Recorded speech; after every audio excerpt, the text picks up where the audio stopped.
we're a little bit like, maybe like you can do some of it, but it's fun to have our own creative control. People waving. Let's see. Like, oh, I'll just replicate that work. And now I'm actually still working on refinements years later. But that was sort of an unintended side effect of this whole world of cryptocurrency. And yeah, Bitcoin recovery is real. The problem is Bitcoin recovery or cryptocurrency recovery in general only works if somebody has access to, you know, an encrypted version of their private key, or maybe they have their recovery seed, but the words are out of order. You need some connection to your cryptocurrency, a hardware wallet that you're locked out of, a software wallet, a Bitcoin wallet that you forgot the password of. A lot of people contact us and they say, hey, I remember buying Bitcoin once. Here's my public blockchain address. Can you get to it? And the answer is no, because everybody can see the public blockchain address. To go from the public address to the private key is another computationally infeasible thing. Maybe people are saying, oh, quantum cryptography is going to blow, you know, it's going to break all cryptography and cryptocurrency. And then, you know, all cryptographic systems are going to be broken, and then the world is, you know, going to like everybody's going to see everything. It's like sneakers, right? With that encryption box. I don't know, like if that happens, then there'll need to be new cryptographic systems, and I've seen some quantum safe algorithms. But currently, having just the public key doesn't work. The other thing you have to be worried about is people saying, yeah, I can help you. Like if you've been scammed, somebody then saying, I can help you recover your money that's been scammed.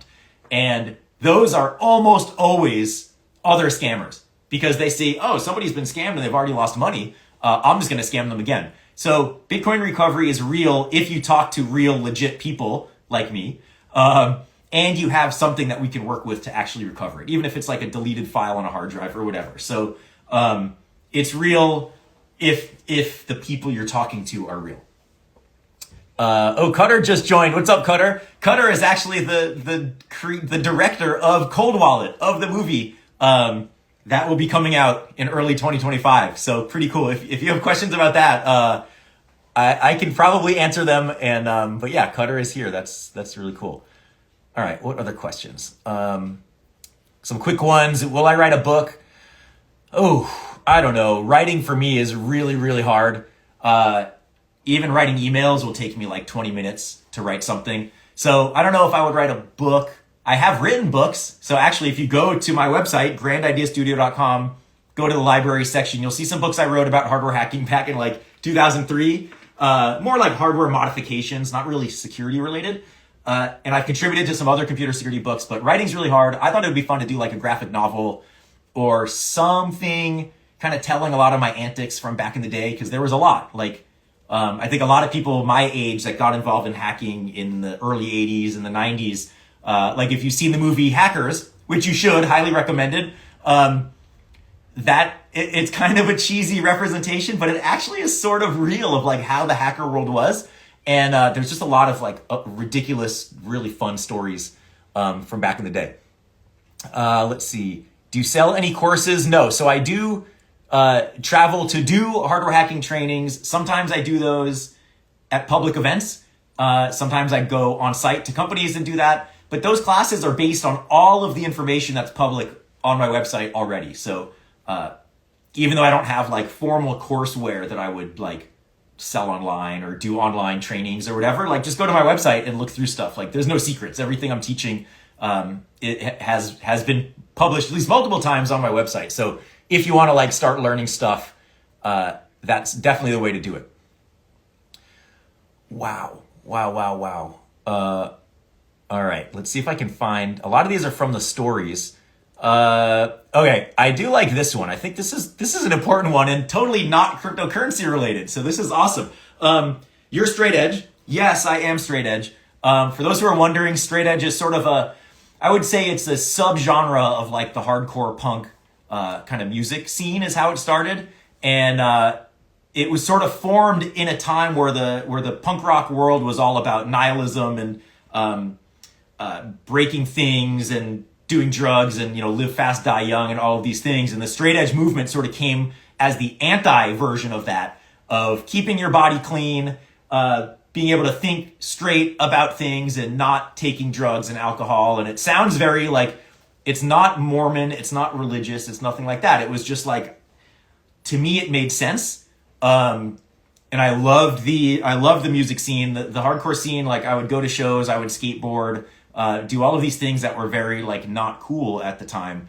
But to find people that I felt like the same, and it made me sort of realize that it's okay to not follow the path in high school when everybody else is smoking pot and doing all sorts of other things that I'm not going to talk about.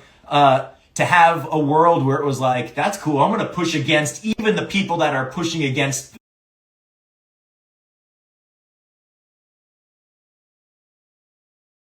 system. I'm going to push against them and be vegetarian, eventually go vegan, like don't participate in animal agriculture, and the drug use and the pharmaceutical companies and all of these things. And I have a lot of friends who have gone down the path of drug abuse and addiction, and we have addiction in my family, and it's like, it's a very scary thing. And a lot of the emails actually I get from people are families that have had somebody who has had a drug abuse problem or has passed away from drug abuse or is in prison because of drug abuse. Like there's all of these things. So for me, straight edge was such a, I would say, I guess like a guiding light in like the confusion of being a mischievous, troublemaking teenager who is like hacking all sorts of stuff.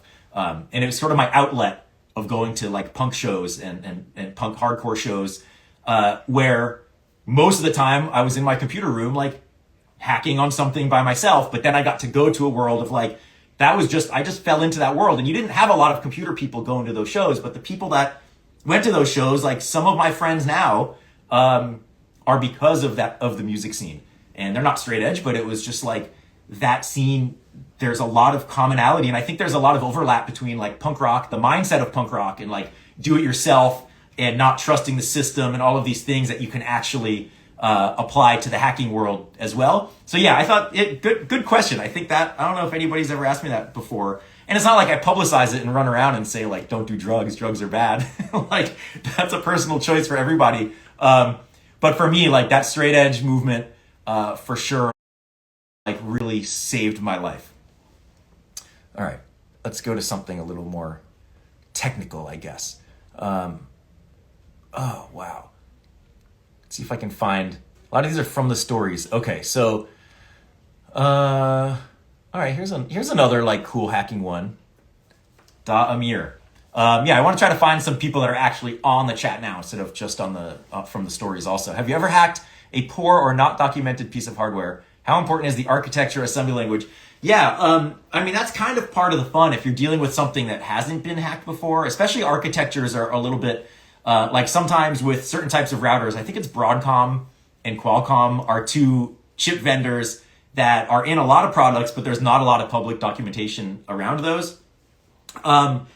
It requires a lot more reverse engineering work. I would say from an architecture assembly language perspective, people can argue with me, but I think once you are familiar with like how a computer system works or how a microcontroller works or a microprocessor system that communicates to memory and external peripherals or internal peripherals and memory mapping and, instructions and opcodes and assembly language, like I feel like once you're familiar enough with one architecture, you can kind of apply it to others. So I grew up hacking on like Motorola 68000, 6502, what other like, other Motorola like 6800 series of things when I was in college, started using those.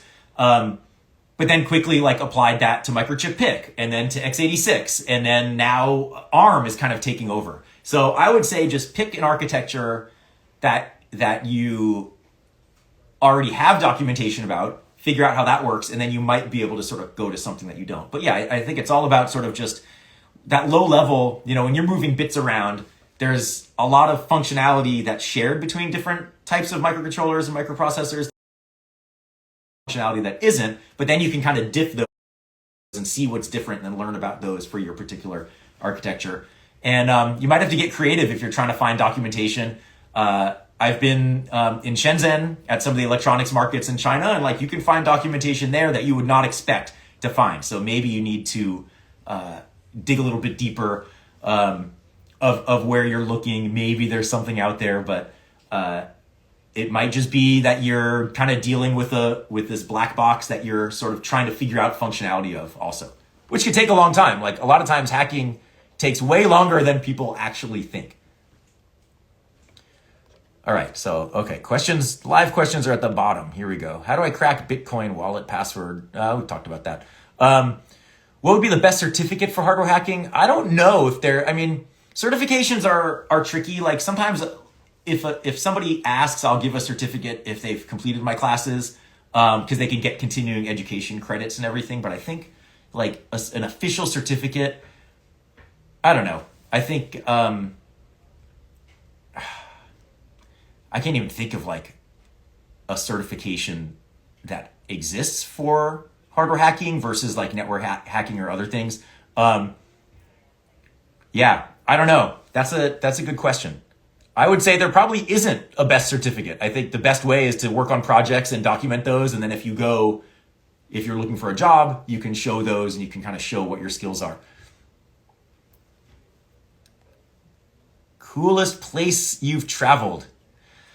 Ooh, oh, El Cantaro's here. Japan in the house. Awesome. Wow, I haven't seen you in so long. I hope we can hang out at some point. I know there's so many friends of mine on here also, so thank you everybody for joining, even if I don't like shout out everybody. Coolest place I've traveled. Let's see. There are a lot of places. I think that's so the question earlier of like, what's your favorite part of the job? Besides sharing information, the traveling for me is an exciting part. And it's actually a lot of times where I see my friends. When I'm at home, where I'm based in Portland, Oregon, the Pacific Northwest. When I'm home, I'm kind of like in my lab or I'm just doing stuff in the neighborhood, exercising or whatever, like picking my kids up